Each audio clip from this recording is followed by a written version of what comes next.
because there's so many festivals throughout the year. On these occasions, everyone is invited, and they come into the family compound, cook up a big feast, offer it to the deity, then they have kirtan, and then they just enjoy the prasadam. But this is Vedic lifestyle. It's a non-stop festival.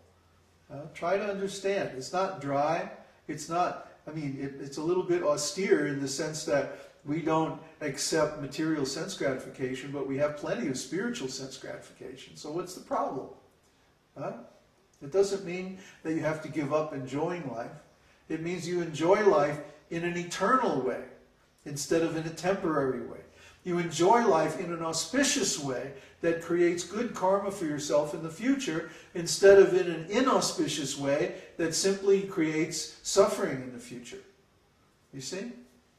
When people enjoy like meat eating, illicit sex, gambling, and intoxication, all they're doing is creating bad karma so that they suffer in the future. Maybe in the next life they get born in a very poor family, or they're diseased, or illiterate, or very desperately poor, or maybe they even go back into the animal species. So the results to sinful activities are very serious. But when we perform, when we enjoy in such a way that Krishna is pleased, then there's nothing inauspicious. It's total win-win situation. Nobody is exploited, nobody's suffering as a result of our activities. And so Krishna is very pleased. And then he also becomes involved in our activities. And when that happens, we get to share in his pleasure potency. So Srivas Thakur played the role of a perfect Vedic householder. He was very rich. He had all facilities for material enjoyment, but he offered all those facilities to the Lord for his enjoyment. And he hosted the Lord and his saṅkīrtana party for many years. Every evening the Lord would come, Chaitanya Mahaprabhu would come to Srivas Thakur's house. And they would have prasadam, and then they would begin saṅkīrtana. And they would begin chanting and dancing. And they would act out the pastimes of the Lord in music and song and dance. Just imagine how wonderful this was. Such a high level of artistic activity. Similarly, the pastimes of Radha and Krishna are on such a high level. Imagine, they go out and they actually mold the forest into a place of loving pastimes. They make a bed of rose petals for Krishna to lie down on. I mean, just try to imagine, out in the forest. And they offer him all the most precious things. The inhabitants of Vrindavan had millions of cows. Try to understand. They had millions of cows, and they traded the milk products from these cows, milk, yogurt, butter, ghee, and so on. They traded those for all kinds of valuable things. And then they offered these valuable things to Krishna. That was their pleasure. Their pleasure was Krishna's pleasure. So the gopis would get together, and the dances and the songs and the music of Krishna and the gopis are described in the scriptures as being the most sophisticated, the most beautiful, at the highest level. These weren't just simple cowherd girls, like yahoos living out in the woods somewhere. They don't have any ignorance.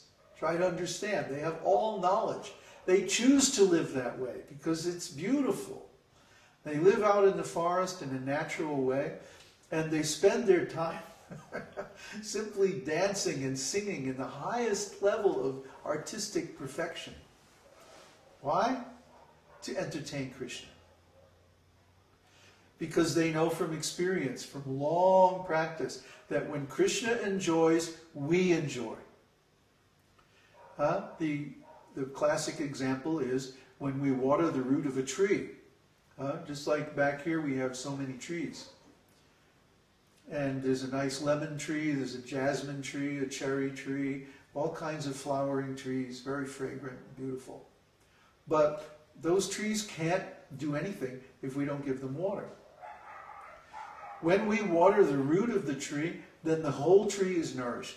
It's not like we have to stand there and spray to the whole tree, you know, make sure every leaf gets watered. No, just by watering the root, the whole tree is nourished. So similarly, Krishna is the root of all existences. So by worshipping Krishna, by pleasing Krishna, it's like watering the root of the tree. Automatically the whole tree is pleased. Automatically, if everyone performs devotional service activities, their future becomes auspicious. Very wonderful future is there. Because what do we want? Why do we do everything that we do? It's simply for happiness. Does anybody say, oh, I want to be unhappy, I'm going to hit myself on the head with a hammer? No. But because of ignorance, they don't know that sinful activities make unhappiness in the future. Out of a lack of spiritual knowledge. A lack of knowledge, that means ignorance. You know, sorry, it's not such a nice word, but that's really what it is. It means that we don't know. We don't know what the result of our activities will be. We're just guessing. We're speculating. The senses say, oh, give me this, give me that. And so we think, oh, if I give my senses this, then I'll be happy.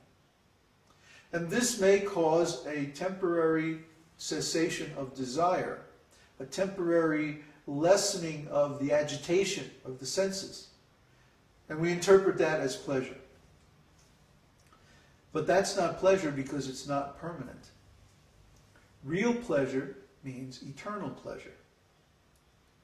You see? Anything that is temporary is material, and its reality is only relative. Just like if I paint a painting with watercolors, and then I put it out in the rain, what's going to happen? All the watercolors will be washed away. I can paint a very nice painting, but if it gets water on it, then it's all gone. It's finished. See, so what's the use of that painting? I've wasted my effort because it's temporary. I can make the nicest painting, but as soon as it gets wet, then no more painting. No, all that beauty is just gone.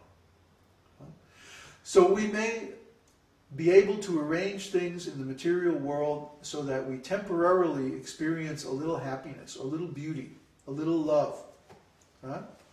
But then the action of time is change. And because of the pushing of time, everything changes. Just like this body changes from a baby body to a child body to a teenage body to an adult body to an old person's body, and then finally the body is finished. So we have to go take another body or whatever we can do. And the body that we get is going to be dependent on the quality of our activities.